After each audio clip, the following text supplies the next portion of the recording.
Welcome to the next lecture in Learn with Less, where we are focusing on to ethical theories. Ethical theories, there are a few set of theories that will help you to decide what is a right or wrong. So that will be helpful even for your ethical decision making. The first ethical theory that we have is subjective relativism.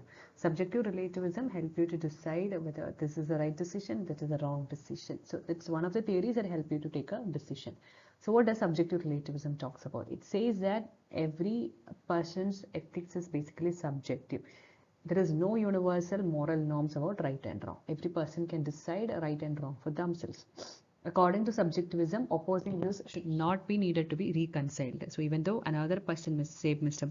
A has got an opinion and Mr. B has got an opposing opinion, but that is what is ethics for Mr. A, whatever is his opinion, and what is ethics for Mr. B would be his opinion. And there is no universal moral norms for that. This is what subjective relativism says. Unpleasant debates should be avoided. All well-meaning people can have opposite opinions. Sometimes what a politician says might be right from his point of view. From BJP's point of view, it might be true, but from Congress point of view, it may be wrong. So these kind of debates can be there, but whatever, if they are from their viewpoint, it might be right. This is what subjective relativism talks about. Then comes cultural relativism. Cultural relativism says that whatever the culture is actually what is going to decide. It deals with what our culture says about ethics. Okay, so what is right and wrong depends on our place and premise. What is culture with respect to a particular religion may not be that with respect to another particular place, that may not be that with respect to another. So all these can be there. So different groups can have their own standards and moral beliefs. So based on that, ethics is defined. So maybe for example, there are debates over the female feticide in one country, in another country it is totally different. There are different norms regarding transgenders in one nation and compared with another.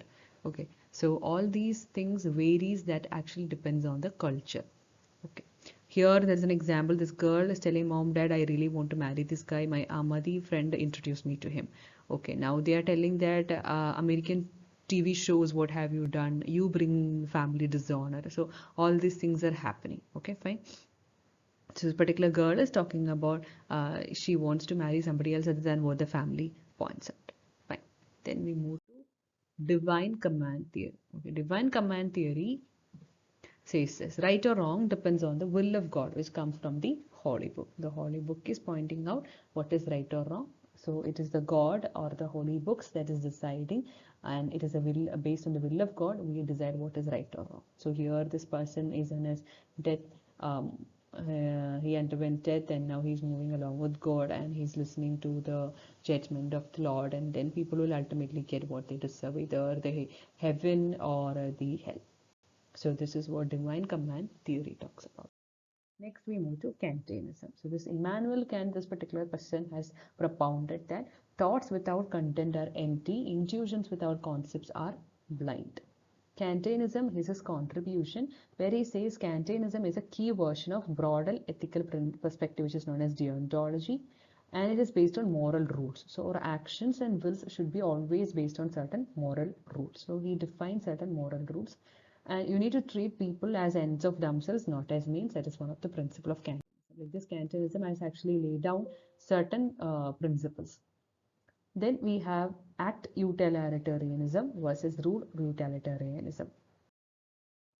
Act utilitarianism, we are required to promote those acts which will result in greatest good for greatest number of people. So do the right act is what act utilitarianism says, and that too, that act should bring greatest good for larger number of the society. To greatest number of people, what is greater good? Do that act, irrespective of anything else.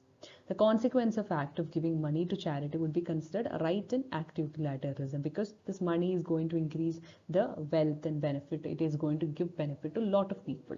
So happiness of many people rather than just yourself. So even though you are parting away with money, it's not only giving you a happiness, it's giving happiness to the entire section of the society which receives it. So do those acts which bring greater goodness for greatest number of people.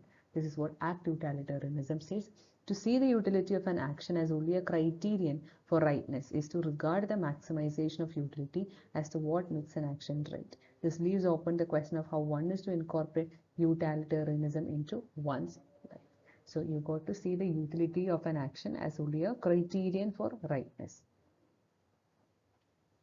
So maximize the utility, and it leaves open the question of how one is to incorporate utilitarianism into one's life. Always try to do the right action. Make a decision based on what will benefit the majority. This is the simple crux on act utilitarianism.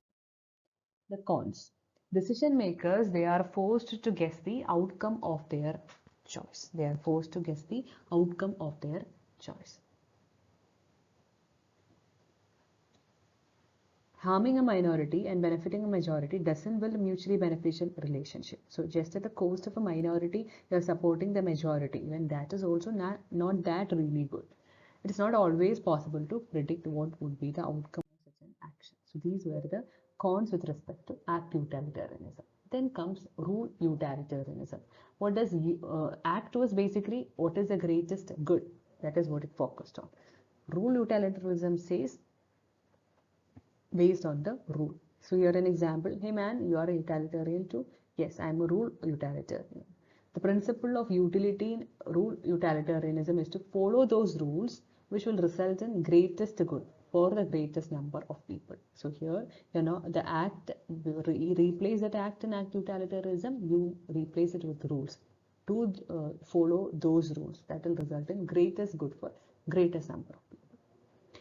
Utilitarianism holds that whatever produces the greatest utility, that is pleasure or any other such value, as defined and justified by the utilitarian is good, and that which produces the greatest net utility is considered right. So utilitarianism holds that whatever produces the greatest utility is good, and that which produces the greatest net utility is considered right. Both theories, they count as utilitarian, okay, because both define that which produces the greatest utility as good and seek for the greatest net amount of utility, be it either through actions or indirectly through rules. So rule utilitarianism says you have the principle of utility in rule utilitarianism. You have to follow those rules which will bring greatest good for greatest number of people. Utilitarianism holds that whatever produces greatest utility, that is good. This produces greatest net utility, that is considered right. So both are, you are talking about utilitarian, both are utilitarian because both define that which produces the greatest utility as good and seek for the greatest net amount of utility, be it either through actions or indirectly through rules. Then is social contract theory. In social contract theory, it says that people who live together in a society in accordance with an agreement that establishes moral and political rules of behavior.